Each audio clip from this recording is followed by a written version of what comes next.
I agree. I think that life, like the world is your oyster. You don't have to just do one thing. The world is your oyster. You don't have to just oysters. You don't have to just do one thing. Like you can do so many different things in your lifetime. Like, cause I know, like I want to do something with Spanish at one point in my life. I don't want to be just a doctor. That's my thing. It's like I know everyone's probably gonna be like, oh, like you're gonna be plenty busy with being a doctor. You're not gonna have time for other things. But back on the talk show thing.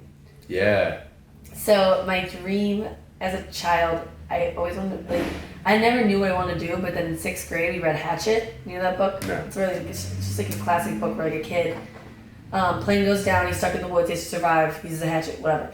And like our final project, like I had to like simulate a talk show where like he was my guest, and I like cool I think I might have like I don't think I peaked, but that might have been a slight peak in my life because I just had so much fun. Like crowd was engaged, like ripping off these questions, and I like was loving being a talk show host. You know me, I love to talk to people, love to ask questions about people, and I just had so much fun. And then I was like, you know, maybe I could, like I would be a talk show host, and then, but then you know, that was in middle school. By the time I got to high school, I was like, I could never be a talk show host. Like I just, you know, my voice gets raspy all the time. Like I don't look you know, I'm not crazy about looking presentable 24/7. I don't think I could be famous.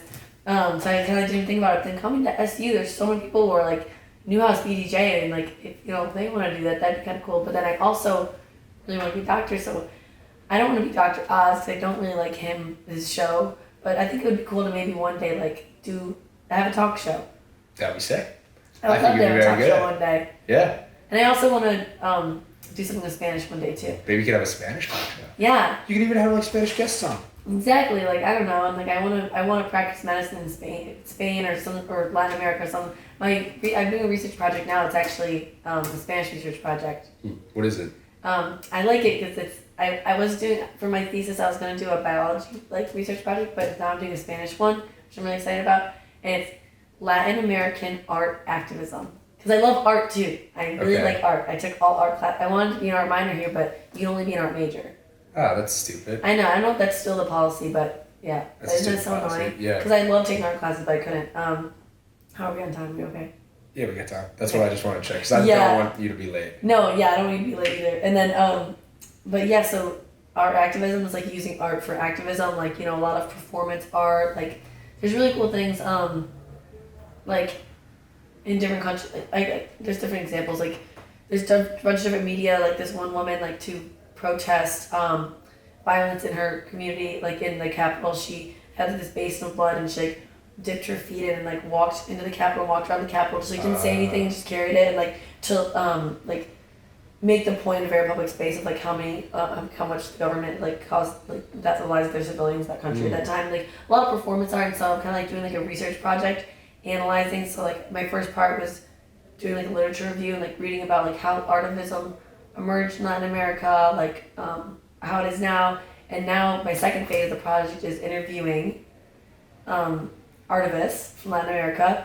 And so I'm nervous. I have like my first one next week, but I have to like interview them over Zoom, record it. In Spanish? Yep. I'm very nervous. And I have to like put that into the paper. And then my final part of the project is I kind of want to do my own artivist project and maybe show it at La Casita Cultural. What is La Casita? It's like it's a Spanish cultural museum. It's a like downtown and close to campus, and they have like a lot of different like exhibitions based on like Hispanic speaking countries, like Hispanic countries, and just a bunch of different art and projects there. Like they'll have spoken word poetry like slams too. Like I don't know, there's a lot of different like like Spanish culture based museum, and I think it'd be cool to like do something with that there. I don't know. That would be really cool, and I feel like art is such a great way to get a point across. Because I know there's like a lot of, like I love Gandhi, because he was all, peace, let's not kill. Like they'd go up, get fucking hit with sticks, and they would never do anything. Like I think that's the type of thing, if you want change, like you don't go about it in a physical, like you don't fight fire with fire, you know? Like you don't go about it doing wrong and justify it because it's for good. Like you gotta do good and like do things like with art, with like love, and like that's what changes things. No, I agree 100%, but I do have to say like I think sometimes some people can be so upset and so hurt by what has been done that they act out randomly, which is like very understandable. I know it's not the right way, but I can totally see like why somebody would act out in that way. I'm not saying like Yeah, I get I know what you mean, but I know what you mean. Like the most effective way, it's just like it's like in the most beautiful way. It's like through art and peace, and symbols. How am I like fucking? Martin Luther King Jr. I like the fact that I just blanked. Like those are the most powerful things because it's like, yes, we've been oppressed. Like yes, we've been fucking stepped on, shit on, crapped on. But like we're gonna fight back. We're not gonna fight back. Like we're just gonna stand up for what we believe in like a good way. Like I think that's so cool. It is really cool. But then there's always just like a fighting.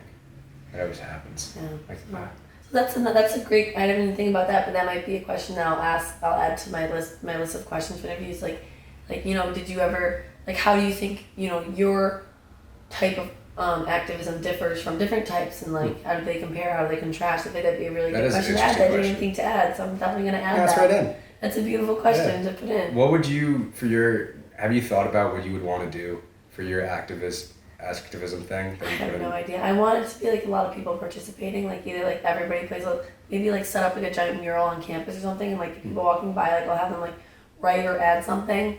Maybe I was thinking maybe everyone that walks by just a little part of it, and then at the end it makes a statistic of something. You know what I mean?